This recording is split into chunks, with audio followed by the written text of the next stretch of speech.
ನಮಸ್ಕಾರಗಳು ಬಾಸ್, ಎಲ್ರಿಗೂ welcome back to my YouTube channel ಅಂತ ಹೇಳ್ತಾ, ನಮ್ಮ ಬುಲ್ಸ್ನಲ್ಲಿ ಒಂಥರ ಇಂಜುರಿ ಕನ್ಸರ್ನಿಂದ ನಮ್ಮ ಬುಲ್ಸ್ ಅಂತೂ ಸಿಕ್ಕಾಪಟ್ಟೆ ಡೌನ್ಫಾಲ್ ಆಗೋಯ್ತಿದೆ. ಅದು ಯಾವ ಡಿಪಾರ್ಟ್ಮೆಂಟು ಗೊತ್ತಿರ್ಬೋದು, ಯಾವ ಡಿಪಾರ್ಟ್ಮೆಂಟ್ ಅಂತ, ಮತ್ತು ಯಾವ ಪ್ಲೇಯರ್ ಅಂತ ನಿಮ್ಗೆ ಗೊತ್ತಿರ್ಬೋದು. ಅವರ ರಿಕವರಿ ಯಾವ ರೀತಿ ಆಗ್ತಾ ಇದೆ, ಇಂಜುರಿಯಿಂದ ಅವ್ರದ್ದು ಏನಾದರೂ ಅಪ್ಡೇಟ್ ಬಂದಿದೆಯಾ, ಕೋಚ್ ಅದೇ ರೀತಿಯಾಗಿ ಕ್ಯಾಪ್ಟನ್ ಏನು ಹೇಳ್ತಾರೆ ನಮ್ಮ ಬುಲ್ಸ್ನ ಇಂಜುರಿ ಅಪ್ಡೇಟ್ ಬಗ್ಗೆ ಅನ್ನೋದನ್ನು ನಾನು ನಿಮಗೆ ಇವಳು ಸಂಪೂರ್ಣವಾಗಿ ತಿಳಿಸ್ಕೊಡ್ತೇನೆ. ಯಾಕಪ್ಪ ಅಂತ ಹೇಳಿದ್ರೆ, ಈಗ ಒಬ್ಬ ಪ್ಲೇಯರಿಂದ ನಮ್ಮ ಬುಲ್ಸ್ ಅಂತೂ ಡೀಪ್ ಟ್ರಬಲಲ್ಲಿ ಹೋಗಿರೋದಂತೂ 100% ಹೌದು.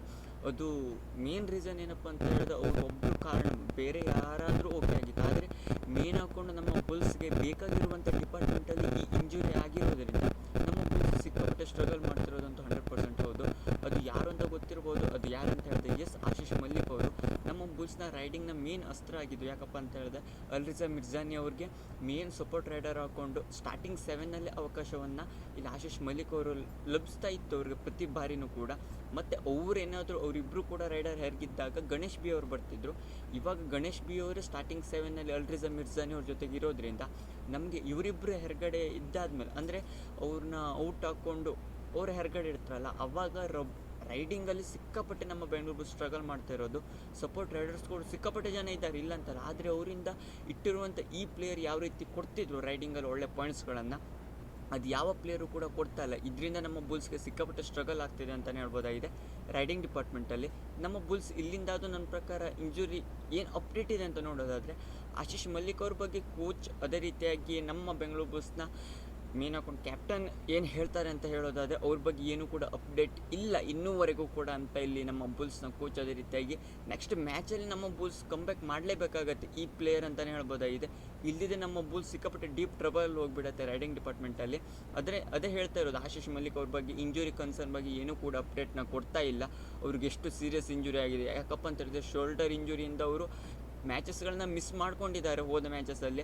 ನನ್ನ ಪ್ರಕಾರ ನಮ್ಮ ಬೆಂಗಳೂರು ಬುಲ್ಸ್ಗೆ ಡೀಪ್ ಟ್ರಬಲ್ ಆಗೋದು ಅಂತ 100% ಹೌದು ಅನ್ನಿಸ್ತಾ ಇರೋ ಮಟ್ಟಿಗೆ. ಯಾವ ರೀತಿ ಕಂಬ್ಯಾಕ್ ಮಾಡಬೇಕು ಅಂತ ಹೇಳಿದೆ, ರೈಡಿಂಗಲ್ಲಿ ಮೇನ್ ಅಸ್ತ್ರ ಆಗಿದ್ದರು ಆಶೀಶ್ ಮಲ್ಲಿಕ್ ಅವರು. ಒಳ್ಳೆ ಹ್ಯಾಂಡ್ ಟಚ್ಗಳನ್ನು ಮತ್ತು ಕಿಕ್ಗಳನ್ನು ಒಳ್ಳೆಯದಾಗಿ ಹೊಡಿತಾ ಇದ್ದರು. ಆದರೆ ಇವಾಗ ಗಣೇಶ್ ಬಿ ಅವರು ಹೊಡಿತಾರೆ, ಇಲ್ಲ ಅಂತಲ್ಲ. ಆದರೆ ಅವರಿಬ್ಬರು ಅಲ್ರಿಜಾ ಮಿರ್ಜಾನಿ ಅದೇ ರೀತಿಯಾಗಿ ಗಣೇಶ್ ಬಿ ಇಬ್ಬರು ಒಮ್ಮೆಲೆ ಔಟ್ ಆಗೋದ್ರೆ ಅವ್ರಿಗೆ ಸಪೋರ್ಟ್ ರೈಡರ್ ಹಾಕೊಂಡು ಯಾರೂ ಇರಲಿಲ್ಲ. ಆಶೀಶ್ ಮಲ್ಲಿಕ್ ಅಲ್ರಿಜಾ ಅವರು ಔಟ್ ಆದ ತಕ್ಷಣ ಗಣೇಶ್ ಬಿ ಅವರು ಬರ್ತಿದ್ರು. ಆದರೆ ಈಗ ಗಣೇಶ್ ಬಿ ಅವರು ಸ್ಟಾರ್ಟಿಂಗ್ 7ನಲ್ಲಿ ಬರುವಂಥ ಸಾಧ್ಯತೆ ಆಗೋಗಿದೆ ನಮ್ಮ ಆರ್ಸಿಬಿ. ಇದೊಂಥರ ದೊಡ್ಡ ತಲೆನೋವು ಹಾಕ್ಕೊಂಡಿದೆ. ಆಕಾಶಿಂದ ಅವರಿದ್ದಾರೆ, ಅದೇ ರೀತಿಯಾಗಿ ಪಂಕಜ್ ಅವರು ಇದ್ದಾರೆ. ಆದರೆ ಅವರಿಂದ ಏನೂ ಕೂಡ ರೈಡಿಂಗಲ್ಲಿ ಪಾಯಿಂಟ್ಸ್ಗಳೇ ಬರ್ತಾ ಇಲ್ಲ. ಅದಕ್ಕಾಗಿ ನಮ್ಮ ಬುಲ್ಸ್ ಸಿಕ್ಕಾಪಟ್ಟೆ ಸ್ಟ್ರಗಲ್ ಮಾಡ್ತಿರೋದು ಅಂತ ಹೌದು ರೈಡಿಂಗ್ ಡಿಪಾರ್ಟ್ಮೆಂಟಲ್ಲಿ. ಬೇರೆ ಯಾರಾದರೂ ನಮ್ಮ ಪ್ರಕಾರ ಬಿ ಸಿ ರಮೇಶ್ ಅವರು ಹೇಳಿರೋ ಪ್ರಕಾರ ರೈಡಿಂಗಲ್ಲಿ ಹೋದ ಮ್ಯಾಚಲ್ಲಿ ಸ್ವಲ್ಪ ಆದರೂ ಓಕೆ, ಇಲ್ಲ ಅಂತಲ್ಲ. ಅಂದರೆ ಬೇರೆ ಪಾಯಿಂಟ್ಸ್ಗಳ ಅಲ್ರಿಜ್ ಅವರು ಅದೇ ರೀತಿಯಾಗಿ ಗಣೇಶ್ ಬಿ ಅವರು ಒಳ್ಳೆ ಪಾಯಿಂಟ್ಸ್ಗಳನ್ನು ತಂದಿದ್ದಾರೆ. ಆದರೆ ಒಂದು ಕಡೆ ಡಿಫೆನ್ಸಲ್ಲಿ ಹೇಳುವಾಗೆ ಮಾತೇ ಇಲ್ಲ. ಡಿಫೆನ್ಸ್ ಅಂತೂ ಸಿಕ್ಕಾಪಟ್ಟೆ ತೀರಾ ಸ್ಟ್ರಗಲು. ಅವ್ರ ಕಡೆ 12 ಪಾಯಿಂಟ್ ಏನೋ ತಗೊಂಡಿದ್ದು ಹೋದ ಬಾರಿಯ ಮ್ಯಾಚಲ್ಲಿ, ಅಂದರೆ ತಮಿಳ್ ತಲವಾಸು. ನಮ್ಮದಲ್ಲಿ ಜಸ್ಟ್ 5 ಪಾಯಿಂಟ್ಸ್ಗಳನ್ನು ಸಿಕ್ಕಾಪಟ್ಟೆ ಡೀಪ್ ಕವರ್ ಕಾರ್ನರ್ ಏನೂ ಕೂಡ ಪಾರ್ಟಿಗೆ ಬರ್ತಾ ಇಲ್ಲ. ಇದೇ ನಮ್ಮ ಬುಲ್ಸ್ಗೆ ಮೇನ್ ಸ್ಟ್ರಗಲ್ ಆಗ್ತಿದೆ ಅಂತ ನನ್ನ ಪ್ರಕಾರ ಅನ್ನಿಸ್ತಾ ಇರೋದು. ಅದ್ರಲ್ಲಿ ಮೇನ್ ಕನ್ಸರ್ನ್ ಏನಪ್ಪ ಅಂತ ಹೇಳಿದ್ರೆ, ರೈಡಿಂಗಲ್ಲಿ ಆಶೀಶ್ ಮಲ್ಲಿಕ್ ಅವ್ರದ್ದು ಇಂಜುರಿ ಒಂದು ಕನ್ಸರ್ನ್. ಆದರೆ ಈ ಡಿಫೆನ್ಸ್ ಬರ್ದಿದ್ರು ಆಶೀಶ್ ಮಲ್ಲಿಕ್ ಅವರಿಂದ ಒಳ್ಳೆ ಪಾಯಿಂಟ್ಸ್ಗಳು ಬರ್ತಾಯಿತ್ತು ರೈಡಿಂಗಲ್ಲಿ. ಅದಕ್ಕಾಗಿ ನಮ್ಮ ಬೆಂಗಳೂರು ಬುಲ್ಸ್ ಪ್ರತಿ ಮ್ಯಾಚಲ್ಲಿ ವಿನ್ ಆಗಿತ್ತು. ಮತ್ತು ಎರಡು ಕೂಡ ತದ್ವಿರುದ್ಧವಾಗಿ ಏನು ಇರ್ತಾ ಇರಲಿಲ್ಲ. ಎರಡು ಕೂಡ ಒಳ್ಳೇದು ಹಾಕ್ಕೊಂಡು ಅವರು ಹಾಫ್ ಆಫ್ ದ ಪಾಯಿಂಟ್, ಇವರು ಹಾಫ್ ಆಫ್ ದ ಪಾಯಿಂಟ್ನ ತರ್ತಾಯಿದ್ರು ಟ್ಯಾಕಲ್ ಅದೇ ರೀತಿ ರೈಡಿಂಗಲ್ಲಿ. ಅದಕ್ಕಾಗಿ ನಮ್ಮ ಬುಲ್ಸ್ಗೆ ಈಸಿ ಆಗ್ತಾಯಿತ್ತು. ಆದರೆ ಇವಾಗ ಡಿಫೆನ್ಸ್ ಸಿಕ್ಕಾಪಟ್ಟೆ ಸ್ಟ್ರಗಲ್ ಮಾಡ್ತಾಯಿದ್ರು. ಯೋಗೀಶ್ ದೀಪಕ್ ಅವರು ಸ್ಟಾರ್ಟಿಂಗ್ ಆಫ್ ದ ಮ್ಯಾಚಸ್ಸಲ್ಲಂತೂ ಒಳ್ಳೆಯದಾಗಿ ಪರ್ಫಾರ್ಮೆನ್ಸ್ ಮಾಡ್ತಾಯಿದ್ರು ಕೂಡ. ಇವಾಗ ಹೋದ ಮ್ಯಾಚಲ್ಲಂತೂ ಏನೂ ಕೂಡ ಟ್ಯಾಕಲಿಸ್ಟೇ ಇರಲ್ಲ ಅವ್ರದ್ದು. ಮತ್ತು ಸಂಜಯ್ ಅವರು ಮತ್ತು ಸತ್ಯಪ್ಪ ಮೊಟ್ಟಿ ಅವರಂತೂ ಸಿಕ್ಕಾಪಟ್ಟೆ ಡಲ್ ಆಗಿ ಹೋಗಿದ್ದಾರೆ ಹೋದ ಮ್ಯಾಚಲ್ಲಂತೂ ನೋಡ್ತಾರೆ ಮಟ್ಟಿಗೆ. ಸತ್ಯಪ್ಪ ಮೊಟ್ಟಿ ಅವರಿಂದ ಏನು ಎಕ್ಸ್ಪೆಕ್ಟೇಷನ್ ಇಟ್ಟದ್ದು, ಒಳ್ಳೆಯದಾಗಿ ಡ್ಯಾಶ್ ಮಾಡ್ತಾರೆ ಹಾಗೆ ಹೀಗೆ ಅಂತ, ಅವ್ರು ಏನೂ ಕೂಡ ತಮ್ಮ ಡ್ಯಾಶಿಂಗ್ ಎಬಿಲಿಟಿನ ತೋರಿಸ್ತಾನೆ ಅಲ್ಲ ನಮ್ಮ ಬೆಂಗಳೂರು ಬುಲ್ಸಲ್ಲಿ. ಅದರಿಂದ ಸ್ಟ್ರಗಲ್ ಆಗ್ತಾಯಿದೆ ನಮ್ಮ ಬೆಂಗಳೂರು ಬುಲ್ಸ್ನ ಸ್ಕೋರಿಂಗ್ ಆಪರ್ಚುನಿಟೀಸ್ಗಳಲ್ಲಿ. ಫಸ್ಟ್ ಹಾಫಲ್ಲಂತೂ ಯಾವ ರೀತಿ ಮುನ್ನಡೆ, ಒಂಥರ ಎರಡು ಟೀಮ್ ಕೂಡ ಟಕ್ಕರ್ ಕೊಡುವಂಥದ್ದು. ನೆಕ್ಸ್ಟ್ ಹಾಫ್ ಟೈಮಲ್ಲಂತೂ ಸಿಕ್ಕಾಪಟ್ಟೆ ಸ್ಟ್ರಗಲ್ ಮಾಡೋಯ್ತು. ಮೇನ್ ಹಾಕೊಂಡು ಒಂದು ರೈಡಿಂಗಲ್ಲಿ ಇಂಜುರಿ ಆಗಿರೋದು, ಡಿಫೆನ್ಸಲ್ಲಿ ಸಿಕ್ಕಾಪಟ್ಟೆ ಸ್ಟ್ರಗಲ್ ಮಾಡ್ತಾರೆ ನಮ್ಮ ಬೆಂಗಳೂರು ಬುಲ್ಸ್ನ. ಮ್ಯಾಚ್ನ ವಿನ್ ಆಗಲಿಕ್ಕೆ ಸಿಕ್ಕಾಪಟ್ಟೆ ಸ್ಟ್ರಗಲ್ ಮಾಡ್ತಿದೆ. ಮತ್ತು ಅದೇ ಮೇನ್ ಹಾಕೊಂಡು ಪಾಯಿಂಟ್ ಔಟ್ ಆಗಿರೋದು ಅಂತಲೇ ಹೇಳ್ಬೋದಾಗಿದೆ. ಇದೆಲ್ಲದರಲ್ಲಿ ಮೇನ್ ಹಾಕೊಂಡು ಬಿ ಸಿ ರಮೇಶ್ ಅವರು ಯಾವ ರೀತಿ ಥಿಂಕ್ ಮಾಡ್ಕೊಂಡು ಬರ್ತಾರೆ ನೆಕ್ಸ್ಟ್ ಮ್ಯಾಚಲ್ಲಿ, ನಮ್ಮ ಬೆಂಗಳೂರು ಬುಲ್ಸ್ಗೆ ಯಾವ ರೀತಿ ವಿಜಯಕ್ಕೆ ಮತ್ತೆ ಮುಖ ಮಾಡಲೇಬೇಕಾಗಿದೆ ನಮ್ಮ ಬೆಂಗಳೂರು ಬುಲ್ಸು.